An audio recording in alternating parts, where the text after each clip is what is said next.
कि भगवान दो प्रकार से रहते हैं। एक मौन में रहते हैं, स्थित निर्वैद्य, एक मुखर होकर रहते हैं। स्कंद पुराण में लिखा है कि भगवान दो प्रकार से रहते हैं।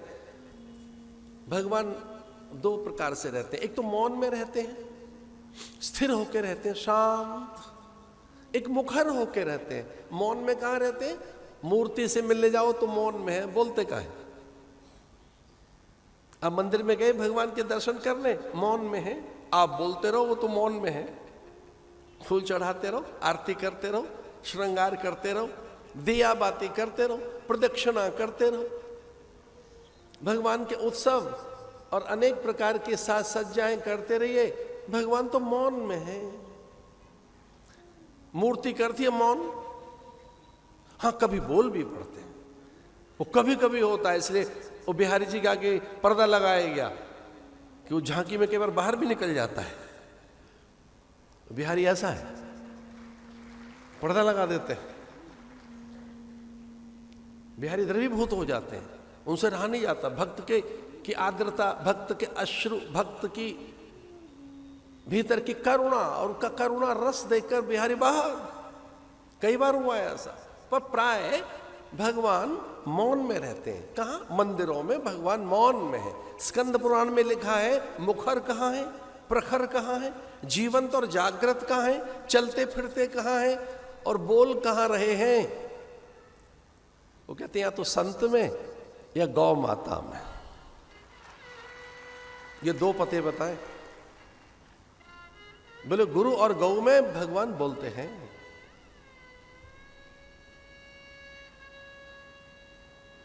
उसका स्वर उनको समझ में आता है। केवल दो ही प्राणी ऐसे हैं कि अगर वो कोई बात कहें तो वो सुनेगा। गौ कोई बात कहती है, वो सुनते हैं। जय जय सुरनायक जन सुखदायक प्रंतपाल भगवंता। जब भगवान को प्रकट करना था तो देवताओं ने सबसे आगे गौ माता कर ली। और यह सच है, जब जब नारायण को प्रकट करना होता है, देवताओं की स्तुति से वो रीझते ही नहीं, गौ माता को आगे कर लिया जाता है। अब जब गौ माता कुछ कहती हैं तो प्रकट हो जाते हैं, जाके संतों को आगे कर देते हैं। देवताओं के तो वो सुनते नहीं।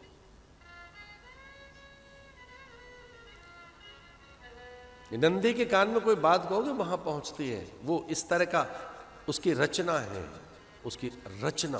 गौलोक में रहते हैं भगवान, मौन रहते हैं मंदिरों में। मुखर, जागृत, चैतन्य, प्रखर, जीवंत कहां है?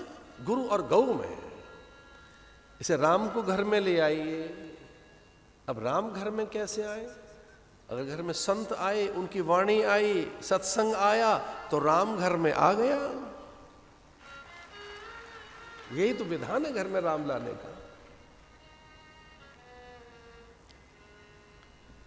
राम बड़े आनंदित हैं, उल्लसित हैं। जम्मू तमाल पाकर रसाल देखकर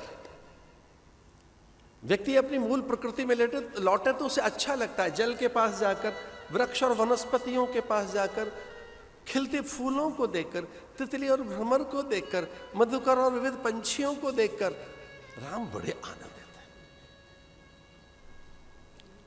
राम लखन को बता रहे हैं विश्वामित्र, ये इनके आश्रम है, ये सिद्ध हैं, विरक्त हैं, मुनि हैं, ज्ञानी हैं, गुरु हैं, ब्रह्मवेत्ता हैं, ब्रह्मचारी हैं, अग्निहोत्र हैं, वेद पाठी हैं। आश्रमों की चर्चा बता रहे हैं। भगवान को ही बता रहे हैं कौन सी औषधियां हैं। जंगल में विविध औषधियों का बोध करा रहे हैं। ये देखो कैसी औषधियां हैं।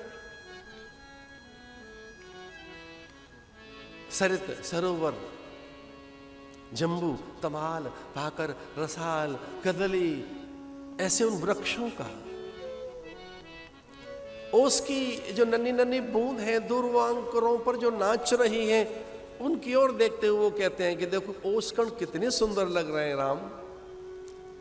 ऐसे क्यों बताते जा रहे हैं। और गुरुजी थोड़ा सा आगे निकल गए बताते हुए, ये कितने सुंदर वृक्ष हैं, इन कदली कुंजों को तो देखो। और ऐसे कहते हुए गुरुदेव आगे निकले, कदली कुंज कितने सुंदर हैं, इन कदली में कर्पूर। वे थोड़ा और आकर कहने लगे कि ये सिंदूर के वृक्ष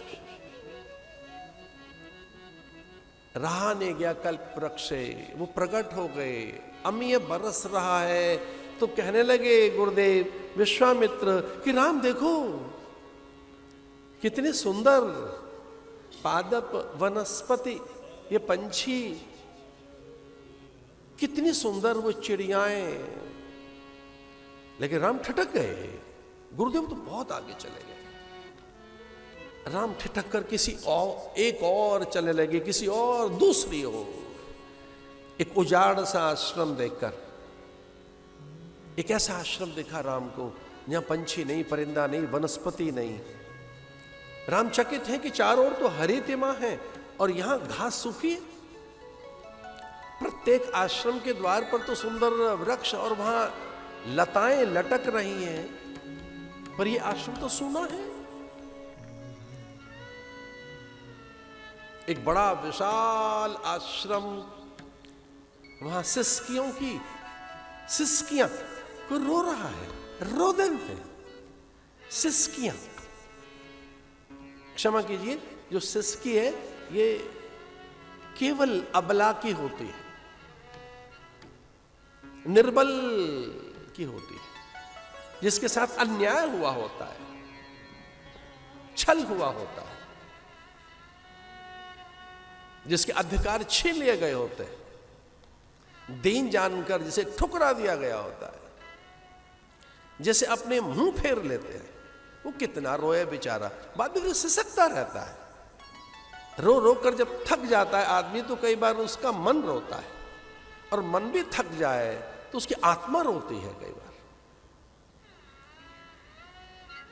कभी कभी दीन और दुर्बल की, उसकी जिसके सारे अधिकार छीन लिए गए हो, जब उसे सम्मान पूर्वक न जीने दें आप, उसके स्वाभिमान, उसकी निजता, उसके अपनत्व को आप छीन लें, बहिष्कृत कर दें, सब उसे प्रताड़ित कर दें, पीड़ित कर दें, या कि बहिष्कार कर दें, सामूहिक किसी का तिरस्कार कर दें, उसका जिससे कभी भूल नहीं हो, जिसने कोई पाप न किया,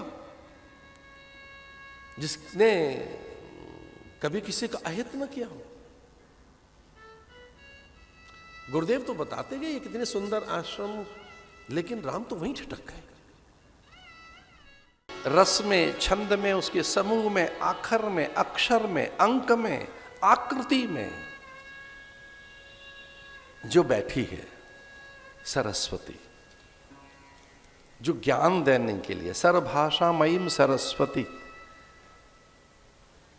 तो पहले सरस्वती कहते हुए, सरस्वती कहते हुए कि जो ज्ञान दे रही है, विचार दे रही है, अभिव्यक्ति की सामर्थ्य दे रही है, जिससे उत्सुकता, उत्फुल्लता पैदा होती है, उद्यमता पैदा होती है, कुछ करने की भावना पैदा होती है, जो इच्छा शक्ति है, क्रिया शक्ति है, ज्ञान शक्ति है, चैतन्य शक्ति है, वो। आप में कोई विल ना हो तो क्या करोगे? बैठे रहो। आप में कोई विल नहीं है तो क्या करोगे? बैठे रहिए। अच्छा, विल तो है, सामर्थ्य नहीं है तो क्या करोगे? ज्ञान नहीं है, साधन नहीं है, क्या करोगे? ये थोड़ी सी कथा गुरुग्राम के तरीके से होगी। इसमें ये जो बिल्कुल बीच की उम्र के जो लोग आए उनके लिए भी है इसमें बात। इसलिए इच्छा शक्ति, क्रिया शक्ति, ज्ञान शक्ति के मूल में विल।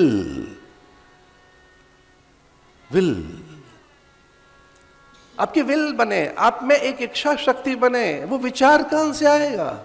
एक अच्छी कामना के लिए, एक अच्छी भावना, एक अच्छा संकल्प। आपके भीतर एक अच्छा संकल्प कौन पैदा करेगा? कि आप अच्छा सोच लें, अच्छा विचार कर लें, आप ठीक विचार करें। इच्छा शक्ति, क्रिया शक्ति और ये ज्ञान शक्ति, ये तो उसको प्रणाम करते हुए तुलसी बाबा कहते हैं, वंदे शंकरो वंदे श्रद्धा विश्वास रूपिणौ यभ्यां विना न पश्यन्ति श्रद्धा स्वान्तस्तमीश्वरम्। वाणी विनायक को प्रणाम करते हुए वो वहां पहुंच गए जहां से प्रकाश आता है। वंदे भवानी शंकरम, यह शिव को विश्वास बताया गया है, भवानी को श्रद्धा बताया गया है। और ये दो चप्पू हैं भवसागर से पार उतरने के लिए। ये शरीर नौका बताई गई है, शरीर माध्यम खलु धर्म साधन। ये जीवन है, ये नौका बताया है, जीवन साधन बताया है। भवसागर से पार उतरने के लिए नौका तो हो, नौका हो लेकिन चप्पू न हो, पतवार न हो। तो ये दो पतवार हैं, श्रद्धा और विश्वास। अगर श्रद्धा आपके पास है तो सारे कार्य सिद्ध होंगे। श्रद्धावान लभते ज्ञानम, इसे कहीं बहुत गहरे रख लीजिए अपने मन के किसी कोने में इस बात को, कि ज्ञान केवल श्रद्धा के कारण ही आता है और कोई कारण नहीं। जो नॉलेज है, विजडम है, जो सत्य को प्रकाशित करने वाला ज्ञान है, जो यथार्थ को अनावृत करने वाला ज्ञान है, वो श्रद्धा से ही प्राप्त होता है, श्रद्धा और विश्वास से। का श्रद्धा? ऋषियों ने पूछा फिर श्रद्धा क्या है? अगर सब चीज श्रद्धा से ही मिलनी है तो श्रद्धा है क्या? का श्रद्धा? अद्भुत बात है।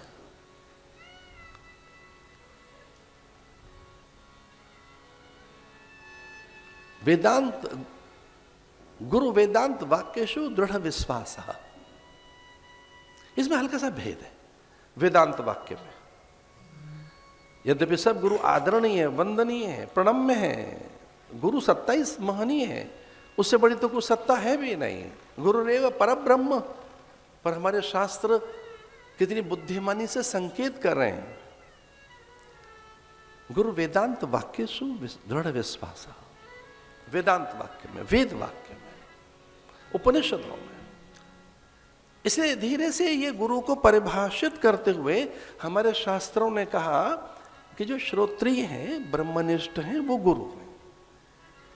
उसकी धीरे से ये परिभाषा की गई, श्रोत्रिय, श्रोत्रिय यानी जो वेद संपन्न है, श्रोत्रिय है, और ब्रह्मनिष्ठ है यानी उन्हें अनुभव हो गया है, वो गुरु।